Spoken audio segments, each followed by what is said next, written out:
Welcome to Outermost Uncle YouTube channel. I'm Marcy, and I'm new at this video thing. Today I put out installment number 2 of my blog that I read. I promised you that I was going to make everything more interesting, and number 2 is a whole lot of just that, number 2. So bear with me. As I get better, this is going to get better. And the adventure is so interesting. It's so fun. And anyway, so the reason I'm putting this little uh, video out right now is that I got my first question. And guess what it was? Asking about the Russian lens. So I'm shooting the blog when I read it through a Russian lens. The lens is off of this camera. This is a Soviet camera. It's a Fed 2, and I think it was introduced in 1955 or thereabouts.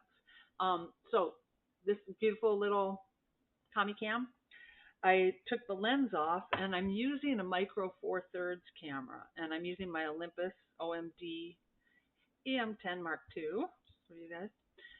And I took the 50 millimeter f2. Is that?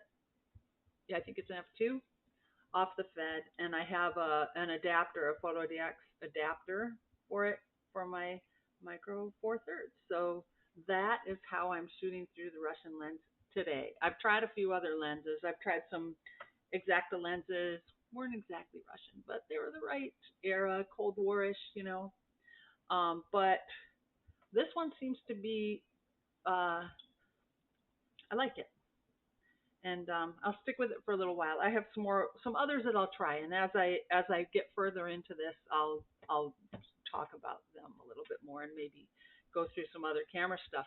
But in installment number 1, I also mentioned my Kiev 60. Oh, excuse me. Ugh, this sucker, yeah, the prism. If I'm not careful, it falls off. Right now, I've got it taped on just in case. Uh, anyway, it's a hefty sucker. I just weighed it, and it weighs 4 pounds and 4.2 ounces. Takes 120 film. I'm not shooting it on my micro four thirds, but since I mentioned it and it was asked about. All right, you got to hear it though. This is very satisfying when you wind it, and then right here. Listen, a satisfying chunk of that shutter. Okay, I love it.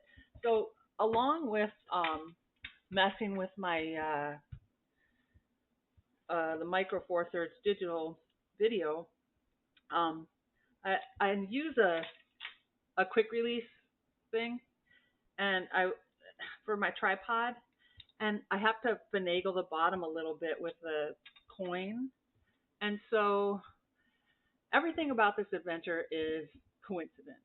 So I grabbed a coin out of the change, and I'm messing with this thing, and I realized, oh, it's a wheat penny. That's kind of cool.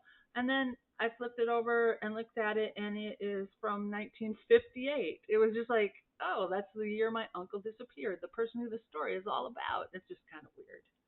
So anyway, I think I answered today's questions.